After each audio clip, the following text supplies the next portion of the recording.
Aujourd'hui, on va parler de divorce selon la Bible.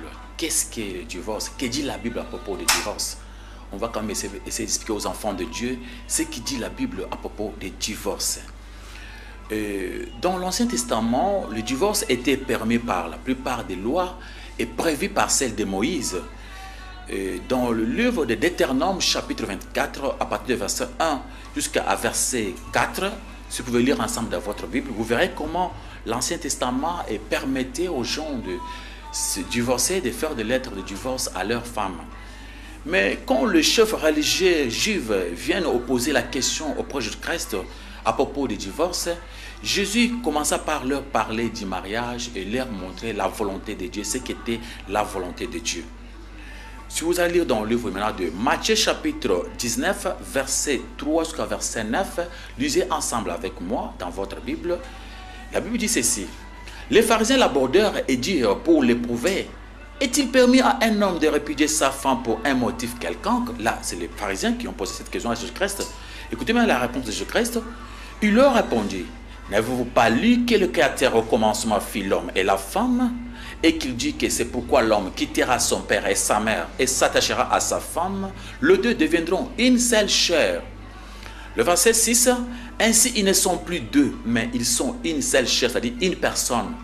Que l'homme donc ne sépare pas ce que Dieu a joint. Ça c'est la réponse de Christ. Verset 7, pourquoi donc lui dit-il, Moïse a-t-il prescrit de donner à la femme une lettre de divorce et de la répudier?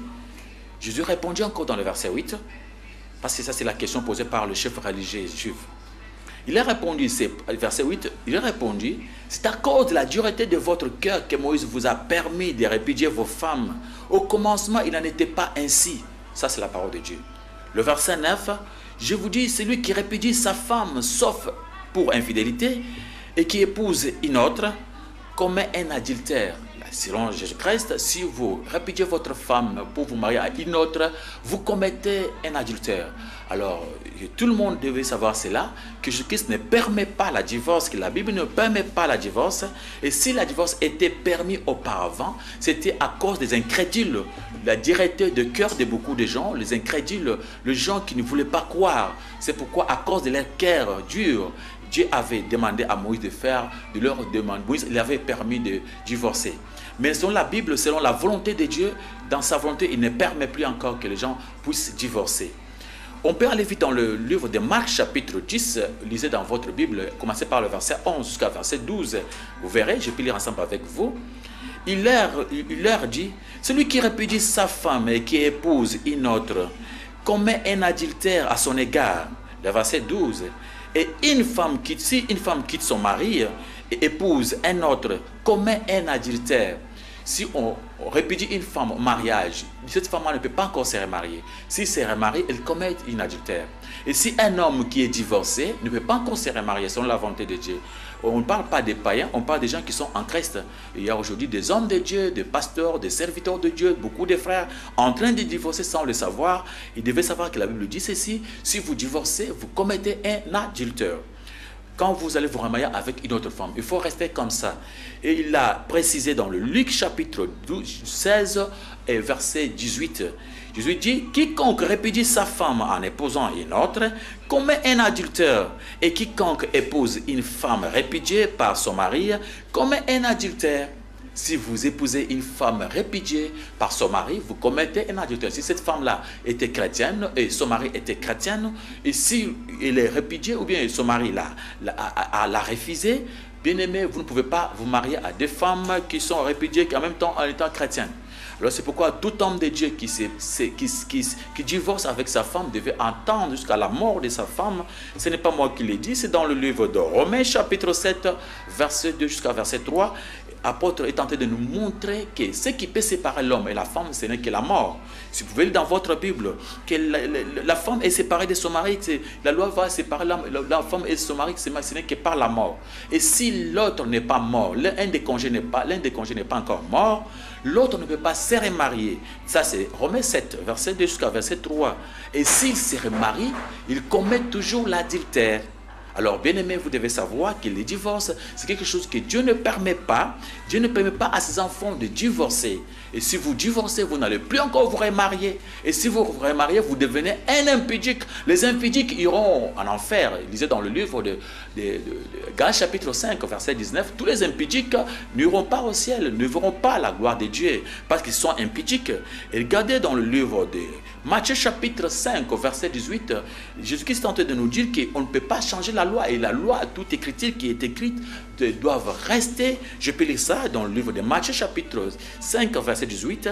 Car je vous l'ai dit en vérité, tant que le ciel et la terre ne passera point, il ne disparaîtra pas de la loi un seul iota ou un seul trait de la lettre jusqu'à ce que tout soit arrivé. Bien-aimé, si vous avez refusé votre femme, vous avez divorcé avec votre femme, vous devez tout faire pour vous réconcilier avec vos femmes. Sinon, vous aurez des problèmes difficiles à tous les divorcés qui sont en Christ. Et tous les hommes de Dieu qui ont divorcé en étant en Christ. Si c'était dans le passé, avant de connaître Jésus-Christ, vous n'avez pas de problème. Mais ceux qui sont en Jésus-Christ, qui ont divorcé, ils sont obligés, parce que Dieu a dit dans le Matthieu chapitre 5, verset 18, qu'il ne peut pas changer sa loi à cause de ces gens. Il ne peut pas changer, ça va rester comme ça, c'est intact. Alors on demande à tout le monde, tous les divorcés, de tout faire selon Ésaïe, et c'est selon Malachie.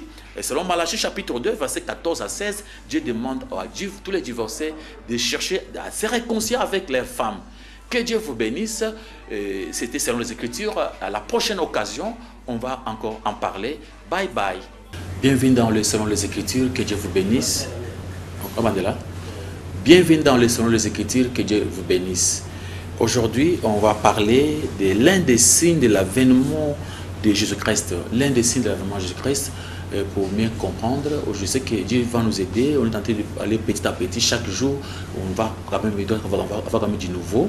Et aujourd'hui, on va parler de l'un des signes de l'avènement de Jésus-Christ. C'est les signes des temps de la fin.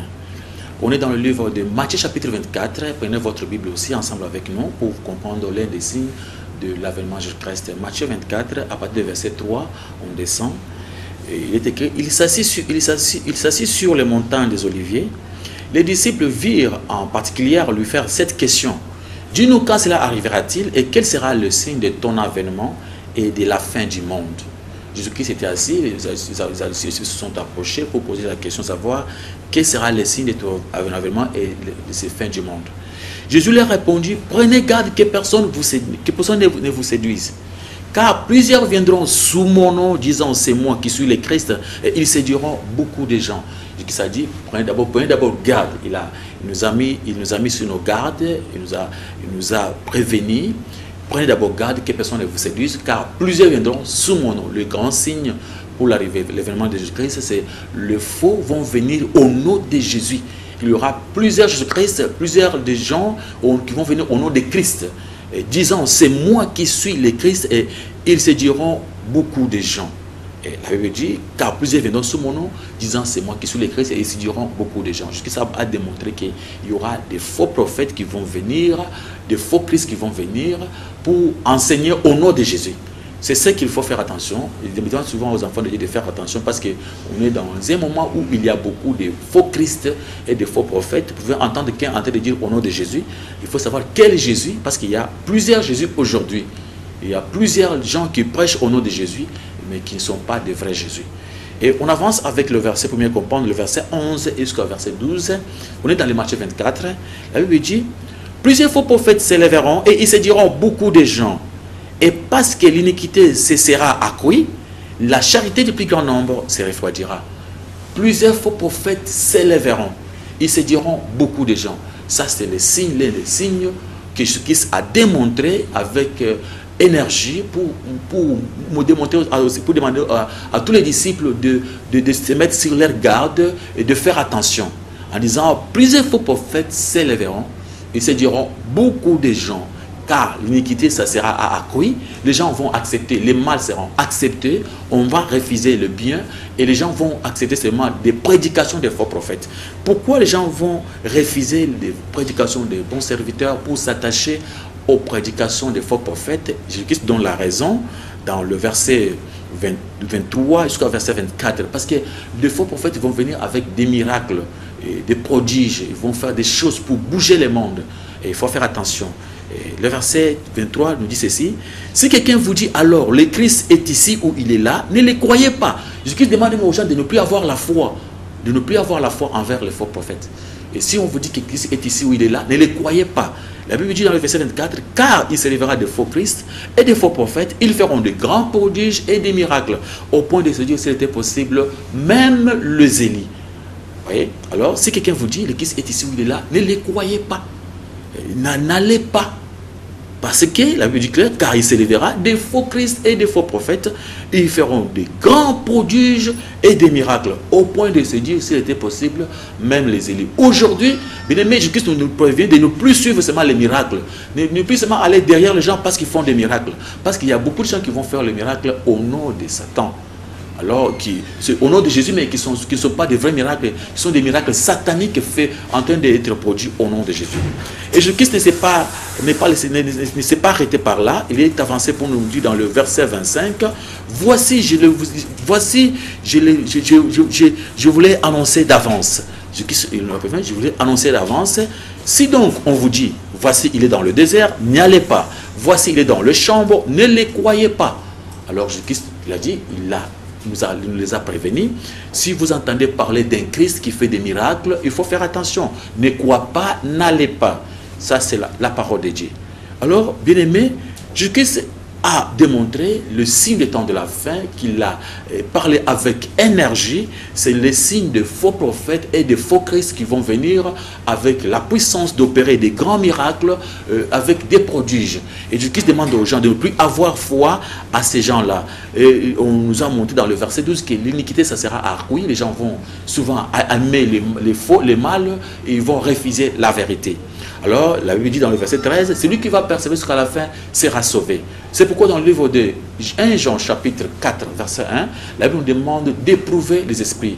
Dit, bien-aimé, n'ajoutez pas foi à tout esprit, éprouvez les esprits pour savoir s'ils sont de Dieu, car plusieurs faux prophètes sont venus dans le monde.